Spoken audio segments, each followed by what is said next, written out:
So today first topic is wrist joint. Points that I will be covering is first I will cover type, articular surfaces, ligaments, relations, blood supply, nerve supply, movements, and then applied anatomy. So let's get started. So friends, new topic से शुरू करते हैं। सबसे पहले joint हम cover करेंगे। 3 joint से upper limb में, एक तो रिस्ट जॉइंट, एल्बो जॉइंट और third shoulder joint. Shoulder joint तो आ चुका है बहुत बार, तो इस बार रिस्ट जॉइंट आने के बहुत चांसेस रहेंगे। तो वैसे ही आपको स्टार्ट करना है टाइप से। टाइप लिखकर, और टाइप में आपको क्या लिखना है? Wrist joint is a synovial of the ellipsoid variety between lower end of radius and articular disc of the inferior radioulnar joint proximally and 3 lateral bones of proximal row of carpus, scaphoid, lunate and triquital distally। इतना लिखना है, ये extra बता दिया है। और synovial of the ellipsoid variety इतना भी लिखेंगे ना तो टाइप आपका कंप्लीट होएगा। और आर्टिकुलर सरफेसेस में क्या लिखना है? एक तो अपर आएगा, अपर में लिखना है inferior surface of the lower end of radius, articular disc of the inferior radioulnar joint. और लोअर में क्या लिखना है? स्कैफॉइड, ल्यूनेट, ट्रिक्विटल बोन्स, बस। और लिगामेंट्स में सबसे पहले आप अगर आप जॉइंट्स लिखेंगे तो लिगामेंट्स देखो, ये ऐसे कवर करना है लिगामेंट्स आपको। तो उसमें पहले आप लिगामेंट्स लिस्ट कर दो, फिर बाद में उसको एक्सप्लेन करना। जैसे कि अभी मैंने किया है, ये कैप्सुलर लिगामेंट। ये देखो, कैप्सुलर लिगामेंट में क्या लिखना है?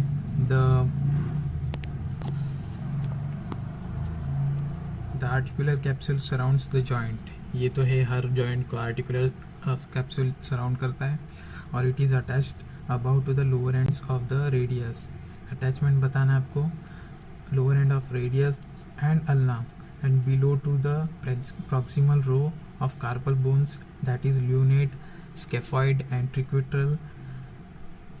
The capsule is lined by synovial membrane. ये एक पॉइंट तो ज़रूर ऐड करना कैप्सुलर लिगामेंट में, हर जॉइंट के कैप्सुलर लिगामेंट में। और फिर आपको ये डायग्राम बनाना है। ये डायग्राम आपको मिलेगा बीडीसी में। अच्छा डायग्राम है, इस पर आपको आराम से 1 मार्क्स तो पक्का। ये डायग्राम आपने बना लिया ना तो 1 मार्क्स पक्का है आपके लिए। और फिर ये बताना है,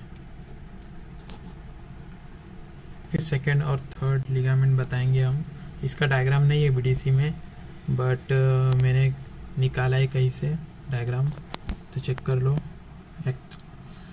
इसका आप स्क्रीनशॉट भी ले सकते हैं। और पाल्मर रेडियो कार्पल लिगामेंट, इसमें लिखना है it begins from the anterior margin of the lower end of radius and its styloid process runs downwards and medially to anterior surfaces of the scaphoid, lunate and triquital bones। इतना लिखना है। और फिर लिखना है palmar ulnocarpal ligament, it begins from the base of styloid process of ulna and the anterior margin of articular disc runs downwards and laterally to the lunate and triquetral bones. और इसका diagram जो है ये बना लेना आप आराम से, देख लीजिए, सही दिया एकदम। ये हो गया ट्रिक्विटल बोन, ल्यूनेट, स्कैफॉइड बोन। और आप अगर डायग्राम में ये देते हैं तो आपको एक बोनस पॉइंट आराम से मिल सकता है। देख लीजिए, ये है पाल्मर रेडियो कार्पल लिगामेंट, और ये जो है पाल्मर अल्नो कार्पल लिगामेंट। मैंने जितना बताया उतना ही लिखना। और फिर जो फोर्थ लिगामेंट है रेडियल कोलैटरल लिगामेंट, इसका भी डायग्राम आपको नहीं है, शायद से होगा। It extends from the tip of styloid process of the radius to the lateral side of scaphoid bone। और फिर फिफ्थ जो है ulnar collateral ligament, it extends from the tip of styloid process of the ulna to the triquital and pisiform bones। इतना लिखना है। और फिर ये डायग्राम बना देने का है। उसमें ये तो ईजी है एकदम। styloid process of ulna से pisiform bone, ulnar collateral ligament, और styloid process of radius से scaphoid के लैटरल पार्ट तक हो गया रेडियल कोलैटरल लिगामेंट। और फिर आएगा डॉर्सल रेडियो कार्पल लिगामेंट, ये पीछे की तरफ होता है। ये हो गया फ्रंट साइड, एंटीरियर पोर्शन और ये पोस्टीरियर। तो ये डॉर्सल पार्ट हो गया हमारा। तो डॉर्सल पार्ट में क्या आएगा, it begins from the posterior margin of lower end of radius, runs downwards and medially and is attached below to the dorsal surfaces of scaphoid, lunate and triquetral bones. तो ये diagram देखिए, ये भी मैंने निकाला है।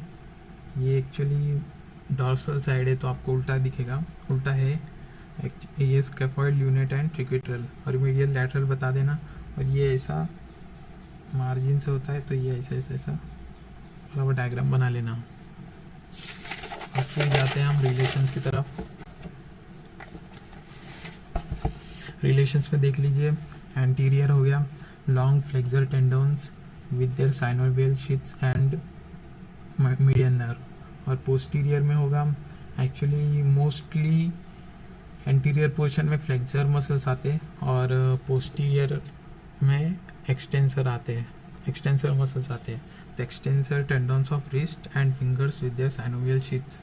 लैटरल पोर्शन जो हो गया, ये लैटरल पोर्शन, ये रेडियल पोर्शन हो गया ना, मीन्स सॉरी, ये रेडियल बोन है इधर, तो रेडियल आर्टरी होता है उधर। और ब्लड सप्लाई आपको रहेगा anterior and posterior carpal arches. Nerve supply में लिखना है anterior and posterior interosseous nerves, एकदम सेम है। और मूवमेंट्स इंपॉर्टेंट आते हैं इसके लिए, मूवमेंट्स के लिए ज़्यादा मार्क्स रहते हैं इसमें। मूवमेंट्स में क्या क्या लिखना है वो देख लो, आपको मैं बताऊंगा इजी। ये मिड कार्पल क्या है वो भी बताऊंगा। अब फ्लेक्शन, एक्सटेंशन, एबडक्शन और एडक्शन और सर्कमडक्शन रहेगा। ये 5 मूवमेंट्स होते हैं रिस्ट जॉइंट से। ये हो गया फ्लेक्शन, ये हो गया एक्सटेंशन, और ये हो गया एडक्शन, और ये हो गया एबडक्शन, और सर्कमडक्शन मतलब ये पूरा। और इसमें देखो, ये the main flexors are flexor carpi radialis, flexor carpi ulnaris और पाल्मारिस लॉन्गस। एकदम ईजी है, याद कर लो अच्छे से। और फिर ये हो गया extension, the main extensors are extensor carpi radialis longus, extensor carpi radialis brevis. ये हो गया रेडियल साइड का, और ये हो गया एक्सटेंसर कार्पी अल्नारिस। ये 3 मसल्स एक्सटेंशन करते हैं। और एबडक्शन में जाएंगे हम। एबडक्शन के लिए 5 मसल्स हैं, उसको कैसे याद करें, देखो, flexor carpi radialis, extensor carpi radialis longus, extensor carpi radialis brevis, abductor pollicis longus, extensor pollicis brevis. इसी देख लो, अच्छे से याद कर लेना, इतना ही लिखना। और चलते हैं एबडक्शन की तरफ। एडक्शन एक्चुअली मीडियल साइड पे होता है। तो मीडियल साइड पे आपको कौन सा मिलेगा, अल्नारिस के लिए अल्ना बोन, तो वो अल्ना की मसल मिलेगी आपको। It occurs mainly eight wrist joint, flexor carpi अल्नारिस, extensor कार्पी अल्नारिस, ये 2 मसल्स है। और it is combination of this movements. Circumduction में इतना ही लिखना है। और फिर अप्लाइड एनाटॉमी के लिए जाएंगे, उसमें 4 लिखना है आपको, 4 मिलेंगे। अप्लाइड एनाटॉमी उतना ही लिखना है, उससे ज़्यादा नहीं लिखना है। सिर्फ आप नेम भी लिख के आ जाएंगे ना तो आपको मिल जाएगा आराम से मार्क्स। अप्लाइड एनाटॉमी में actually rheumatoid arthritis, the wrist joint and interphalangeal joints are commonly involved, इतना ही लिखना है। और ganglion, the back of the wrist is the common site for a ganglion. It is a cystic swelling resulting from mucoid degeneration of synovial sheaths around the tendons. Aspiration में लिखना है, the wrist joint can be aspirated from posterior surface between the tendons of extensor pollicis longus and the extensor digitorum. और 4th लिखना है, optimum position, the joint is immobilized in optimum position of 30 degrees dorsiflexion. तो so friends, इतना ही लिखना है आपको wrist joint में। आराम से मैं बोलूँगा 16 मार्क्स मिलेंगे 20 मार्क्स में से आपको, आराम से इतना ही लिखना है आपको। और अगर इसका अप्लाइड एनाटॉमी और है बहुत हो गए तो कमेंट में आप अप्लाइड एनाटॉमी लिखना ज़रूर, ताकि मुझे भी सीखने को मिलेगा।